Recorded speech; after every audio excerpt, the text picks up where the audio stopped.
Aquí estamos, un día más, en Alex Comunica TV. Hoy tenía muchas ganas de retomar este formato que no pudimos hacer en agosto. Obviamente, porque son vacaciones, es una época diferente, pero ya vuelve septiembre, vuelve el nuevo curso y hemos recuperado uno de los espacios más celebrados de este canal, que es la tertulia sapiencial, la tertulia de sabios. Y lo de sabio no lo digo por mí, porque yo soy un aprendiz que estoy aquí aprendiendo continuamente. Por una parte, a mi izquierda tengo a Antoni Bolinches, psicólogo especializado en terapia de pareja y sexualidad, escritor. Antoni, bienvenido. Encantado. Un placer. De reencontrarnos. Feliz septiembre. Feliz septiembre. Mira, es la primera persona que me dice eso. Porque todo el mundo, hay que decirlo, septiembre no le sienta bien. Dice, septiembre, vuelta al trabajo, claro, vuelta a la rutina. Eso de feliz septiembre es la primera persona que se lo digo decir. ¿Sabes qué ocurre? Que las personas que tienen el síndrome posvacacional, pues claro, adaptarse a la nueva dinámica laboral genera un estrés suplementario.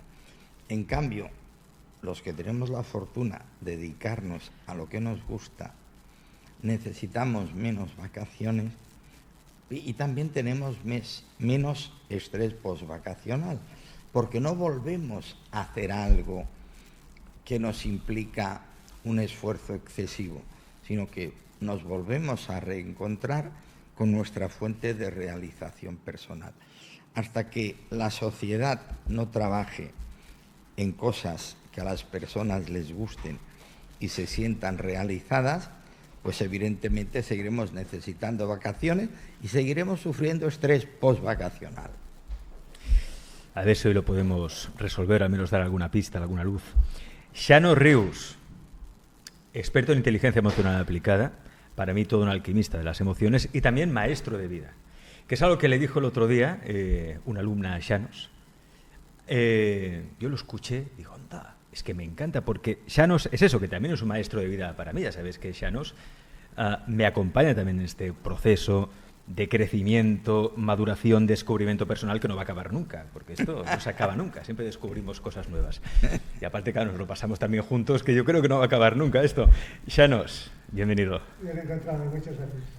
Que hay que decir que mucha gente me dice en Instagram, pero oye, cuando quedas con Xanos siempre vais a cenar, siempre vais a comer ahí con el vinito y esto y lo otro. A ver, vamos a ver. Son las mejores clases del mundo. En la vida hay que disfrutar de la vida, de los placeres de la vida. Eso no quiere decir tener que beberse una botella de vino todos los días. Pero que cuando quedas con un buen amigo, pues oye, un par de copitas va bien, porque todo fluye, todo discurre. No en vano se les llama bebidas espirituosas y eso no es una casualidad. Feliz septiembre también para ti, Xanos. Muchísimas gracias. Igualmente, explicamos, si te parece, dos cosas. Una, que de la última botella de vino ha salido que nos vamos al teatro el día 7 de octubre. 7 de octubre, nos vamos juntos al teatro. Nos vamos al teatro, salimos de gira 7 de octubre en el Teatro La Gleba. Y ya os anunciaremos aquí por el programa cómo reservar vuestra plaza. Pero estaba bueno el vino. Nos vamos.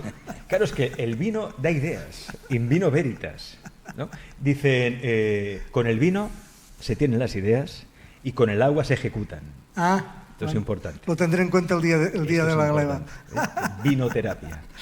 Bueno, en todo caso, agradecido de estar aquí. Lo de maestro de vida, afortunadamente, tú lo oíste a una alumna mía que nos cruzamos. La verdad es que cada vez me lo dicen más personas.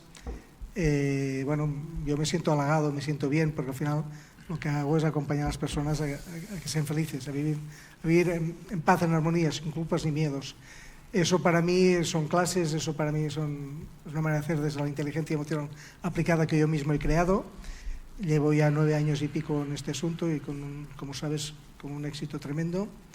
Y eso me satisface enormemente. Por lo tanto, ahora como que he aflojado mucho en los últimos tiempos. Hago ya poquitas... Has aflojado, pero ya te vas de teatro conmigo, vas a sacar un libro. Eso es otra cosa. Vas a publicar un libro también. Eso de aflojar. Hablemos de mi libro, por favor. Sí, pues si no vas a hacer como el umbral y me la vas a liar aquí. Bueno, pues sí, yo creo que este septiembre queda cerrado el libro. En octubre lo tendremos ya publicado. Está en un estado ya muy avanzado, muy contento porque las pocas personas que lo han visto me han dado una opinión muy potente, como un mensaje que creo que puede ser interesante para los oyentes, que es que cada capítulo es una clase.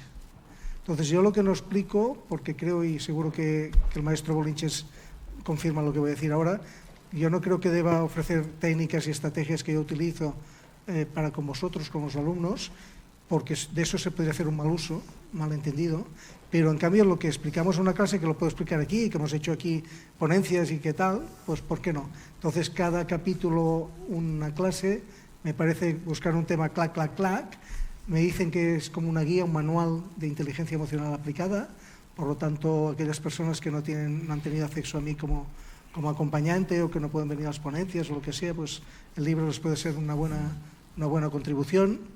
Y bueno, ilusionado, la verdad es que es el primero y posiblemente ¿Está confirmado el el título? ¿Está confirmado el título? Mira, todo el mundo está de acuerdo en que debe salir por ahí inteligencia emocional aplicada, porque es ese manual de inteligencia emocional aplicada. El título aún concreto no está, estamos mezclando varios. Pero sí que está hecha la contraportada ya. Sí. Ahora, el día 15, tenemos un reportaje de fotos y vídeos en La Garrocha y ya la gente de mi equipo ya ha dicho, oye, una de las fotos, a ver si conseguimos para la portada del libro. Me han ofrecido la inteligencia artificial hacer la portada. Bueno, vamos a ver cómo acaba, pero ya te digo, este septiembre me gustaría cerrar el libro ya, ponerlo a la venta en octubre. Va a ser edición en Amazon. En Amazon. Sí, eso ya está definido. Hay gente de mi equipo que se está formando ya para hacerlo bien. Bueno, la verdad es que es como, mira, mi pequeño granito de arena después de esos años de ese viaje tan extraordinario que he tenido el privilegio de hacer y que sigo ahí. Lo que pasa es que ahora ya mucho más ponencias y teatros, que me apetece más, también más propio de la edad, yo creo. Pero bueno, muy feliz, la verdad es que muy feliz. Te agradezco la falca. Bueno, aquí ya sabes, bueno, a Antoni ya no le digo nada porque ya no sabría de qué libro. Bueno, eres Pues también es maestro de libros, tiene editados, libros, 11 libros tiene editados, ¿no? 11 de ensayo y 3 de aforismos. 11 y 3, son 14. aunque voy mal de matemáticas. Son 14, hasta ahí son 14. Hasta ahí son, bueno, esos son muchos libros. Hablaba Antoni del estrés postvacacional. Claro, el estrés es una consecuencia de algo que va por dentro, ¿no? Que tiene que ver con el sufrimiento. Y yo creo que el objetivo de este programa y de profesionales como Antoni y Xanos precisamente es hacer que cada vez sufráis menos. El dolor está ahí, obviamente, y las situaciones que no nos gustan, nos desagradan, problemas graves, pues eso forma parte de la vida. Pues se trata de no sufrir demasiado, ¿no? O no sufrir más de lo normal, porque el sufrimiento, al fin y al cabo, también de cierta manera es inherente, porque sin sufrimiento no hay aprendizaje, ¿no? Pero, ¿de dónde viene el sufrimiento? Antoni, ¿de dónde viene el sufrimiento? En origen. Sí, a ver, depende a veces de la frustración, a veces del displacer, a veces de la defraudación de expectativas. Ahí sí sería interesante matizar la diferencia entre dolor y sufrimiento, aunque a veces, evidentemente, el dolor genera sufrimiento y el sufrimiento genera dolor. El dolor sería la sensación desagradable psicofísica, pero producida por algo orgánico. Y el sufrimiento puede ser psicosomático, puede ser psicológico. Cierto que hay personas que de alguna manera crean una correlación y equiparan las dos sensaciones, y a veces se utiliza el dolor como sinónimo de sufrimiento. Cuando se sufre por amor, muchas personas dicen, me duele el corazón. Me duele el corazón. Claro, es un sufrimiento tan profundo que me produce dolor orgánico. Somos una unidad psicosomática, somos una unidad holística y evidentemente depende del origen, se vive más en clave orgánica cuando es dolor producido por el mal funcionamiento o una enfermedad orgánica, y se vive más como sufrimiento cuando es el producto de una vivencia psicológica. Y ahí es donde Xanos, yo, tú, con tus programas, todos los que nos dedicamos a favorecer el crecimiento humano y a fortalecernos delante de la adversidad, podemos favorecer que las personas desarrollen instrumentos adaptativos de gestionar adaptativamente las distintas causas que nos generan sufrimiento. Hay un progreso de crecimiento personal muy potente que se llama Reverding, Renacimiento, sí, que habla de que el origen del sufrimiento, precisamente de los comportamientos tóxicos, de la actitud de autosabotaje que todos tenemos, aunque no nos demos cuenta de ellos, porque todo ocurre en el plano inconsciente, Habla de las mentiras personales que se forman cuando uno es niño. Incluso durante el nacimiento se puede formar esa mentira personal. Sí, ¿te refieres al autoengaño? El autoengaño, la mentira personal muy simple como el no valgo. Son mentiras muy simples. No valgo, no existo, soy malo, sí, no soy suficiente. Las creencias erróneas. Creencias erróneas, pero como si fuera el origen de todo. Sí. A partir de ahí emana todo el sistema de creencias que nos sabotea. Sí. A veces la diferencia de conceptos depende de la escuela. Por eso hablaba Llanos, y con razón, de hacer un glosario de conceptos básicos. Yo lo hago en todos mis libros para que se entiendan las definiciones operativas. Cuando hablo de amor, ¿qué quiero decir? Cuando hablo de sufrimiento, ¿qué quiero decir? Cuando hablo de terapia vital, ¿qué quiero decir? ¿Ves? Porque distintas escuelas, yo a esto, lo que tú me comentas, yo le llamaría una creencia errónea. Creencia errónea, sí, sí. O sea, al fin y al cabo son diferentes etiquetas para definir lo mismo. Pero la cuestión es, ¿cómo se le da la vuelta? Porque esto dicen que es como una herida primigenia, emocional, que todos tenemos de origen, y que eso hay que saber darle la vuelta de alguna manera, o reconciliarnos con ella, o ver incluso el sentido de utilidad que eso puede tener. Yo, por ejemplo, voy a hablar de mi caso. Yo hice este progreso de crecimiento personal, que se llama Rivera en Renacimiento, y me di cuenta de que tenía una mentira personal que era el soy malo. Y repasando cosas que habían pasado en la vida, me daba cuenta de que yo tenía miedo a actuar muchas veces, a relacionarme, por causar daño a los demás. ¿Qué pasaba entonces? Era el niño bueno. Y caía en el buenismo para no ser malo. Para compensar no era auténtico. La creencia errónea. Sí, sí. Y eso me creaba mucho sufrimiento. Sí, sobre todo cuando me rechazaban o sufría el abandono. El problema es si es una herida primigenia. Claro, en la escuela psicoanalítica esto lo asocia al trauma del nacimiento. O sea, como nacemos con dolor y hay un sufrimiento psicofísico, eso nos genera un potencial estado de insatisfacción y de insuficiencia, sí. O sea, de no ser suficientemente ahí estaría, Antoni, ahí estaría la herida del abandono ya, en el nacimiento. Otra vez depende de las distintas escuelas. Yo, como soy muy ecléctico, creo que hay cosas que están asociadas al trauma del nacimiento, cosas que están asociadas a las primeras experiencias infantiles y cosas, es cierto, que tienen que ver con el abandono, entendiendo por abandono la sensación que tiene el niño que no sabe expresarse, de que le llenen sus necesidades y mientras yo no te las lleno, te estoy abandonando. Sí, que claro. No es lo mismo que el abandono real de las personas parentales. Es un abandono pasivo, no activo. Sí. Es algo que no me están llenando desde fuera. Por tanto...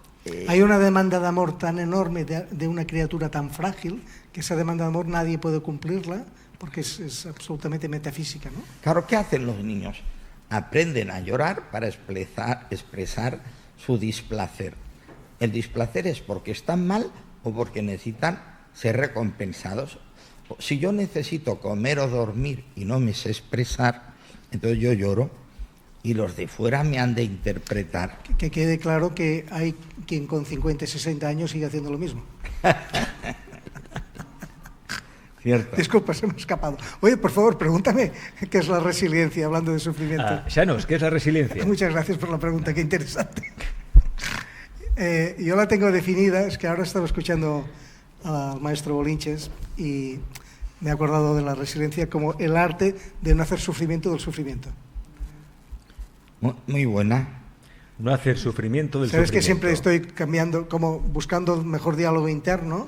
Para eso, como un ejemplo de eso, cuando dices hacer sufrimiento del sufrimiento. Fíjate, lo voy a hacer muy sencillito, porque la explicación más técnica la ha hecho él. Yo lo voy a hacer muy caricatura. No, pero es una el dolor para mí sería, caricatura sería, sucede algo, eso me genera un impacto, somos seres emocionales que razonamos, por lo tanto me produce un impacto emocional, y ese impacto emocional que es dolor, yo los tiro como un chicle y eso es sufrimiento. Vale. Eso sería una manera muy sencilla de explicar. Claro, sufrimos más de la cuenta. Bueno, eso está claro. Es decir, la segunda herramienta del ego para mí es el victimismo. El victimismo. Porque sostiene ese sufrimiento que va asociado a una queja y crítica a uno mismo y proyectada ya luego en los demás cuando estamos hartos de nosotros mismos. ¿El victimismo es una forma de protección? Bueno, aparentemente sí. Es decir, el ego tiene siempre la misma misión, que es aparentar protegernos y dejarnos con el culo al aire. O sea, aparentemente sí. Aparentemente. O sea, el ego, fíjate que todo lo que tiene con el ego es apariencia. Creamos un ego aparente que quiere ser querido y aprobado por todo el mundo, le damos toda la energía al mundo, aparentamos ser felices, aparentamos tener, aparentamos. Y el ego, como respuesta a eso, aparenta protegernos, cuando en realidad, si tú entras en victimismo, te está desprotegiendo. Porque la respuesta al victimismo siempre es la responsabilidad ante la situación. ¿Qué puedo hacer yo para mejorar esta situación? ¿Qué puedo hacer yo para mejorar esta situación? Esa es la pregunta ante Lo que cualquier muchas veces situación. dice Antonio aquí en el programa, que me parece un término genial, que es la aceptación superadora. Sí, Esto es lo que hay. Eso, A partir de aquí, ¿qué puedo hacer para Claro, eso? ¿qué hago con lo que hay? Claro. Básico de la terapia vital, que es mi modelo terapéutico, que precisamente lo denominé terapia vital, porque así enfatizo la idea fuerza, que es: si aprendo de lo que vivo, me curo y me mejoro. Si no aprendo de las cosas malas que vivo, me neurotizo y evidentemente entro en dinámicas autodestructivas que intento evadir con conductas autodestructivas. Y entonces me emborracho, me drogo, en definitiva, Ahí hay un masoquismo declarado, ¿eh? entro en excesos Hay como un gusto. destructivos. Hay como un placer en ello también. Sí, hay Me masoquismo. maltrato, es un pero hay poco como eso. hay un gusto, un placer ahí.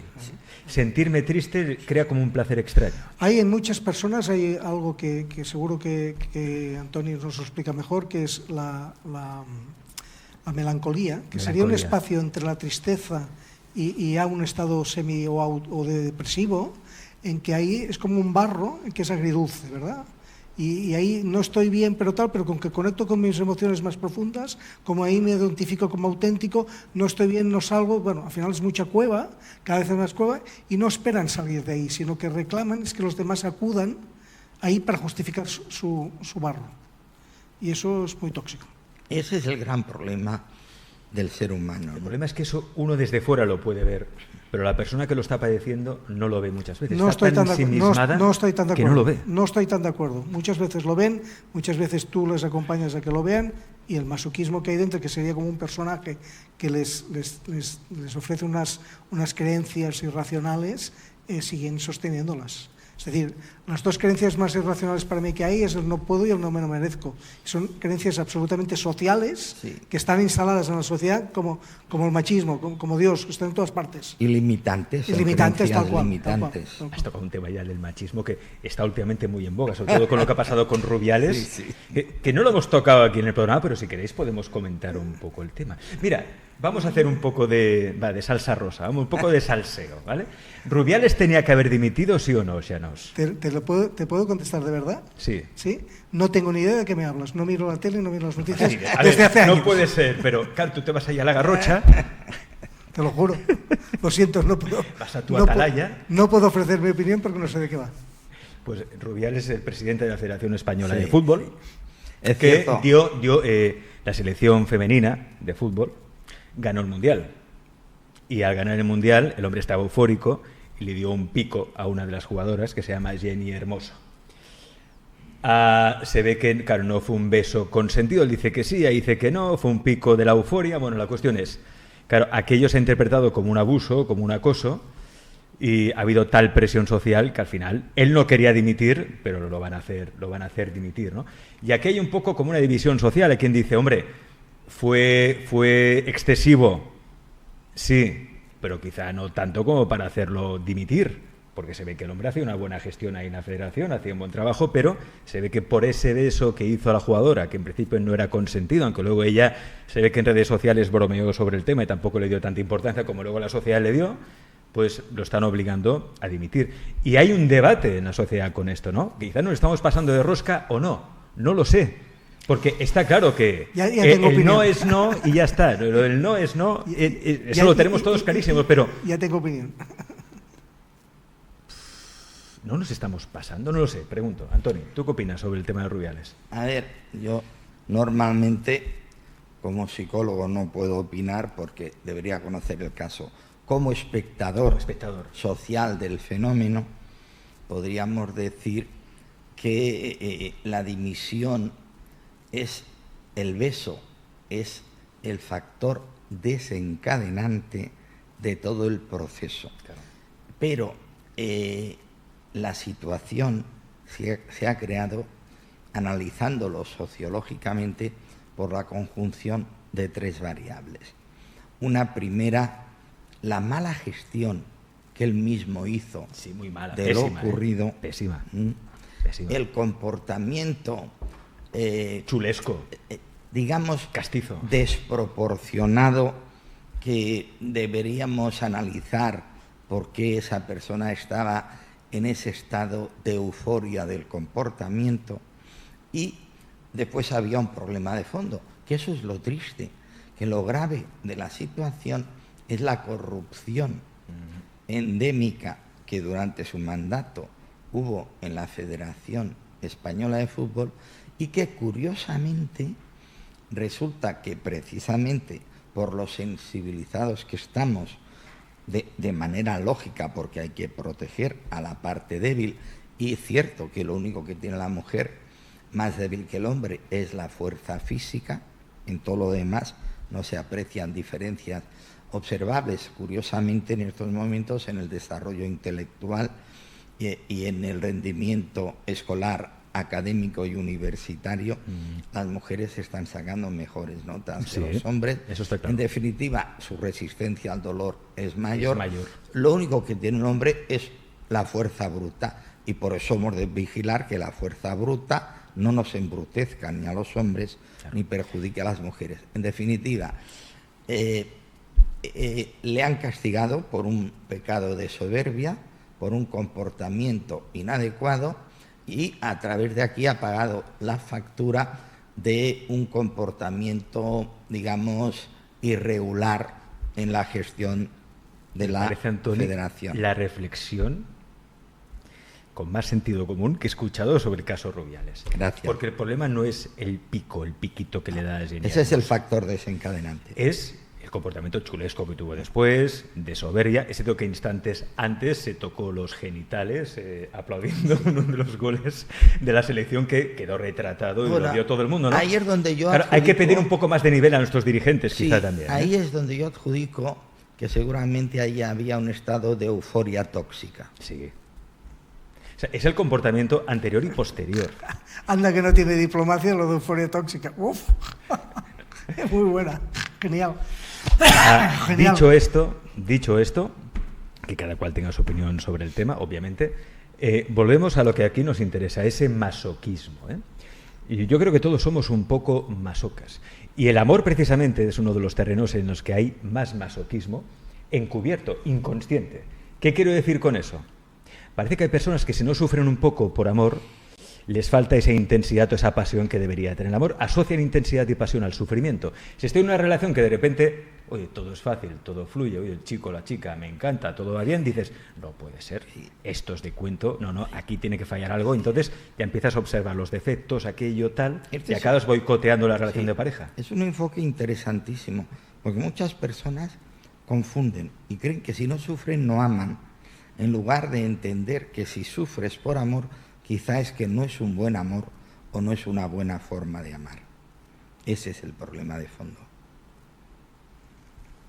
Saber amar y amarse uno mismo, lo suficiente como para desprenderse de relaciones tóxicas que no le aportan ningún bien. Que a veces pasa que puedes tener una relación con alguien, que la persona puede ser excepcional o una bellísima persona, pero la relación en sí es tóxica.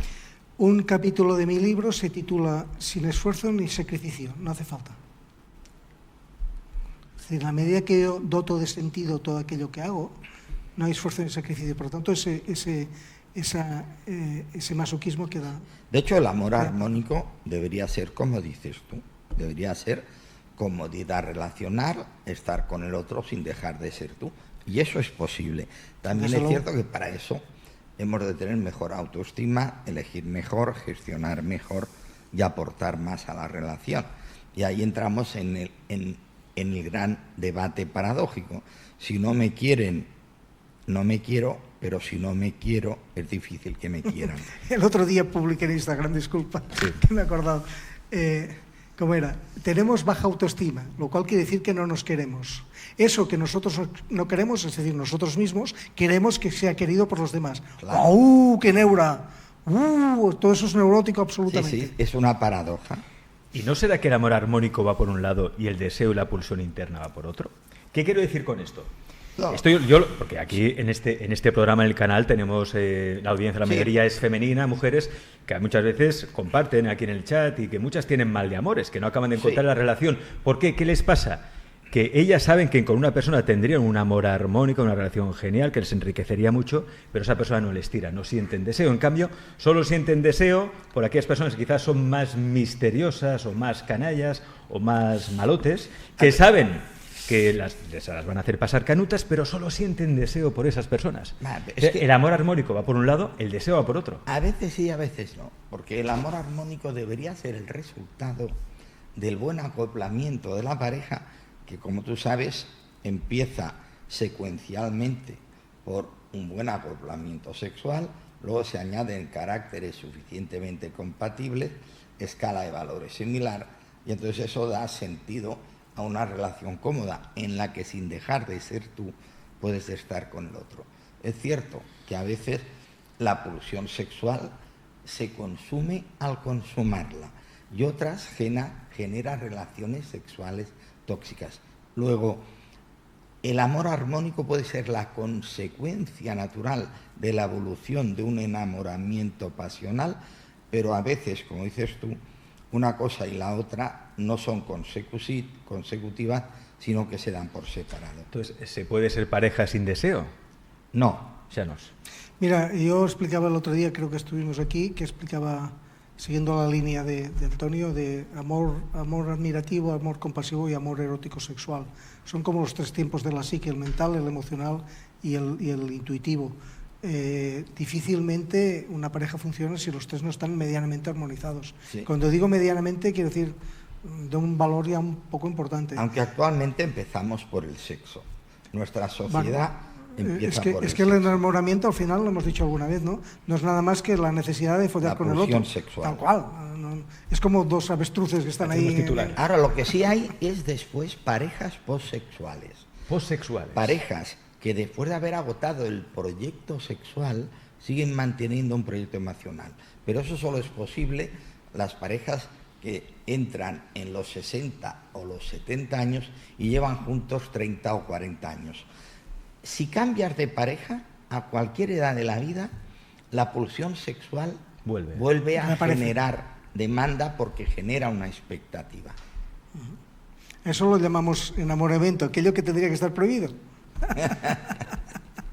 Que le encanta a Alex cuando digo esto. El enamoramiento es un fraude, ¿no? Me dijiste en un programa. No, te dije que debería estar prohibido. Debería estar prohibido. Fíjate, el enamoramiento, que es un estado dopamínico y ya está, que tiene que ver con esa atracción sexual de dos bichos ahí que quieren acostarse y ya está. Lo que hace tiene una característica muy curiosa y no tomamos conciencia, que es que no vemos, la dopamina no permite ver lo que no nos gusta del otro. Y eso es mutuo. Con lo cual, fíjate en qué caos están viviendo. Entonces, a los 18 meses aprox, y creo recordar, que se acaba esa dopamina y entonces nos encontramos en la nada.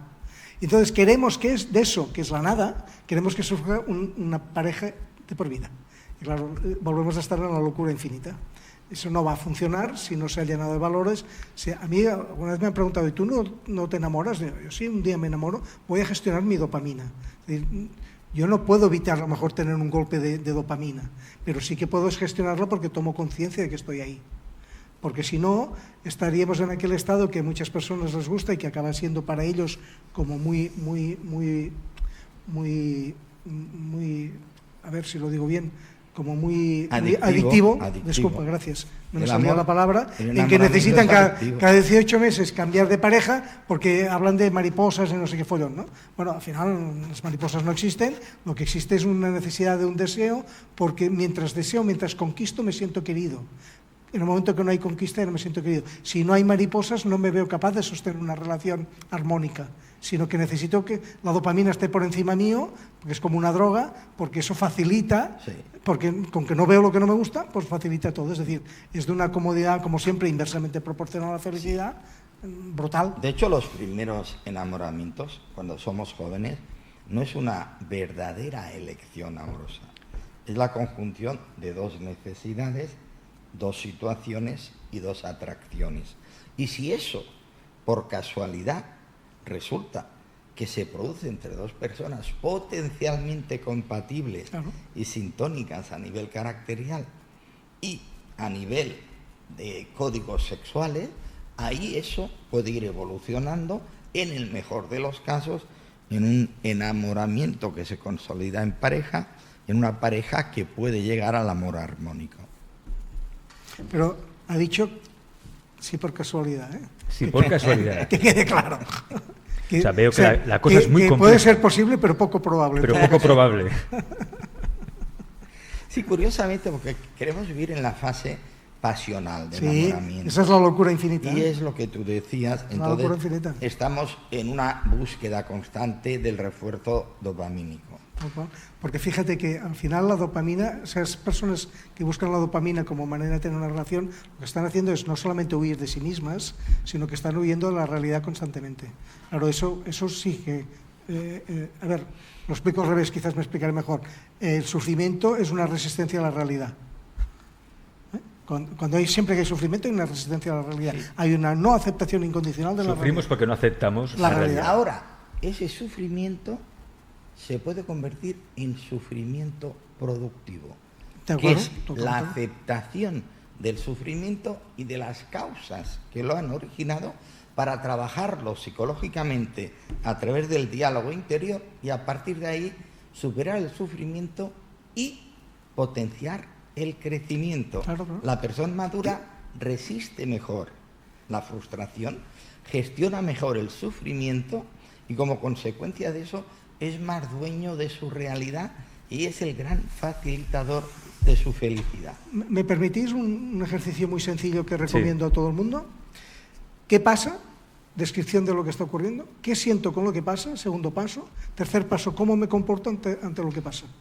Eso es una manera, volvemos a lo mismo, mental, emocional e intuitiva. Muy gráfica. Que nos permite evitar el automatismo del ego, porque nos vamos retirando de ese automatismo, y al final la última cuestionamiento es, ¿y ahora qué hago con lo que ha ocurrido?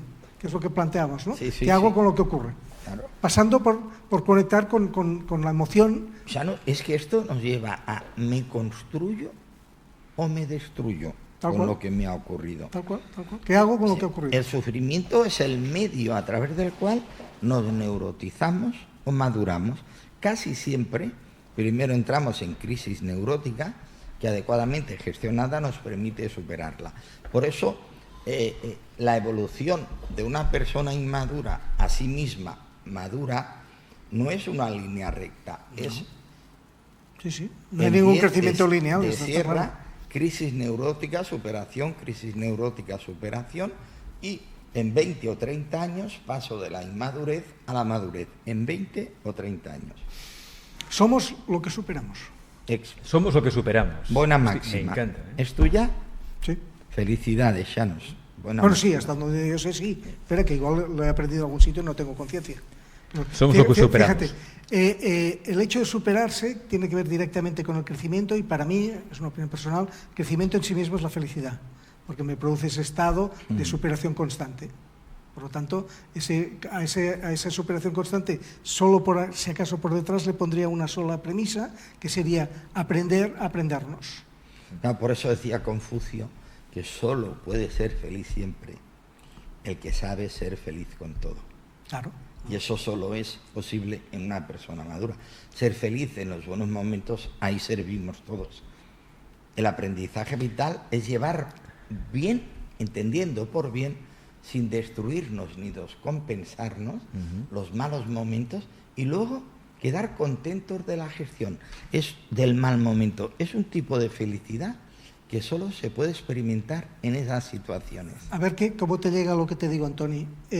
Soy feliz a pesar de las circunstancias. Buena manera de decirlo. Esa es una frase que yo me digo a mí mismo aquel día que preveo un día de complejidad, por lo que sea, por reuniones, por encuentros, por lo que sea, y me lo digo a mí porque como que aparto mi felicidad, que es mi decisión, la aparto de las circunstancias externas, porque además las estoy preveyendo de una manera. Y no me quiero engañar. El presidente No, no. ya me irá diciendo lo que hay, pero sí que la mente me lleva a decir, uy, uy, uy, qué día tienes hoy, qué agenda tienes hoy, y luego digo, yo soy feliz a pesar de las circunstancias. Eso lo que me permite es asumir esas circunstancias con mucha más fuerza, con mucha más serenidad, con mucha más Claro. paz, y estoy más preparado para cualquier resiliencia que pueda Es venir. que a ti lo que te ha habilitado para ser maestro de vida ajena es que primero has sido maestro de tu propia Claro, vida. sí, desde luego. Desde luego. Y además ha de ser así. Que no hay que confundir ser feliz con todo lo que nos pase en todo momento a resignarse y conformarse con lo que uno tiene. Sí, En- es que- en un porque, claro, equi- porque ahí Esa- tenemos la ambición esa personal palabra, también de cada querer vez que oigo la construir. palabra resignarse hago así. Claro, pero hay gente que Porque confunde la contiene aceptación con la culpa. resignación. La resignación contiene culpa. Y además la resignación nos inmoviliza. Es ese gesto, fíjate, me Sí. resigno, Exacto. de abandono. En de, cambio, la aceptación superadora es yo enfrento esa realidad, no me encojo ante ella, la enfrento de cara, dialogo con ella y veo qué margen puedo cambiar. Y si cambio parte de esa realidad, curiosamente llevo mejor la que no puedo cambiar. Pero además nos sorprendemos y después de cambiar aquello que creíamos que podíamos cambiar, podemos incluso cambiar aquello que creíamos que no podíamos cambiar. O sea, el estado de felicidad que uno se dota a sí mismo, que al final, repito, para mí en este sentido, con que estoy en crecimiento es una decisión, resulta que me da una fuerza, me da un coraje, me da una estabilidad emocional, me da un criterio emocional, si me apuras, que me permite gestionar cualquier dificultad, disculpa la expresión, con una pata y me queda la otra para hacer lo que sea. Es decir, las circunstancias son mucho menores cuando uno no está en victimismo, que está en responsabilidad. Porque el victimismo lo que hace es hacernos nosotros pequeños para percibir una realidad difícilmente superable. Y cada vez más pequeños, por lo tanto, la realidad más real, y es mentira, y además mayor. Por lo tanto, nos sentimos inferiores. Y ahora me he acordado, mientras os escuchaba, de una frase que me gusta mucho, que esta creo que no es mía, que dice, no hay personas humildes porque pocas tienen autoestima para serlo. Porque lo que hay es baja autoestima. Buena reflexión, cierto. ¿Sí? Es decir, desde esa baja autoestima percibimos las dificultades como... Fíjate, yo dentro de mi diccionario no hay ningún alumno mío que me haya conocido que hable de la palabra problemas. Todos dicen dificultades. Dificultades. Por eso el problema es como que ya no puedo superarlo, ya entro en victimismo, y en cambio dificultad me puede decir, no es fácil, pero puedo. Sí. Estamos combatiendo esa creencia social de no puedo y no me lo Es merezco. que la fuerza de las palabras. La Es fuerza de las enorme. palabras, como también Es enorme. sustituir fácil o difícil por cómodo o incómodo. Las cosas no son difíciles o fáciles, son cómodas o Ni son, incómodas. para mí no hay ninguna complicación, todos son complejidades, que es lo mismo. La complicación es como un saco que ya no puedo con él, y la complejidad es decir, no es fácil, pero puedo. Claro. O sea, combatiendo siempre el no puedo y no me lo merezco, porque se está instalado, está como Dios, está por todas partes. Claro, imagínate la diferencia de actitud ante la realidad de una persona que diga que esto es posible en relación a otra que diga esto es imposible. Tal cual. Tal cual. Imagínate. Tal cual. Sustituyendo estas palabras. Problemas no, dificultades. Sí, sí. Fácil, difícil, no. En todo caso, incómodo, cómodo. Cómodo, incómodo. Porque eso te posiciona en una posición de poder, de que tú puedes cambiar tu realidad. Porque si no, si nos vamos a papel de víctima, ahí sí que no hacemos nada. Bueno, por eso nos lloramos y todo. el gran Napoleón, Se va a hacer una película. en Napoleón. su época de esplendor, pagado como estaba de ser una persona con capacidades superlativas demostradas Enneagrama 2 social. en distintos ámbitos, dijo aquello de imposible no es una palabra francesa. El otro día leí una muy buena parecida a esta, que era César, también en Enneagrama 2 social, de los humanos lo único que no he entendido es por qué hablan del miedo. Porque tienen tal nivel de inconsciencia, tal nivel de desconexión aquí, que claro, no entienden el miedo. Es decir, ¿para qué voy a tener miedo si estoy desconectado? Por lo tanto... O sea, cualquier emperador de la historia seguramente Sí. Era Enneagrama 2 social. Bueno, no necesariamente todos dos sociales, pero sí que son conquistadores a base de mucha inconsciencia, a base de no tocar de pies en el suelo, a base de creerse... El 2, el Enneagrama 2 es el orgullo. El orgullo Hitler también lo fue. se equipara a Dios. Hitler también fue. Yo puedo con Enneagrama- todo. Hitler? La verdad es que ¿Enneagrama no me social? parece, no lo sé, pero no me parece. No. O sea, Hitler tenía por dentro como un victimismo muy grande, Sí. como que él se había hecho fuerte a base de compensar una bajísima autoestima, ¿no? Una nula autoestima, ¿no? Bueno, Seguramente la figura porque de era bajo, Hitler porque era feo, porque... no sé es cuánto. una figura que he estudiado en profundidad. Es lo que se llama una personalidad psicopática. Tocado. Al margen, seguramente tenían ya rasgos, ya no de personalidad psicopática, sino de psicopatía.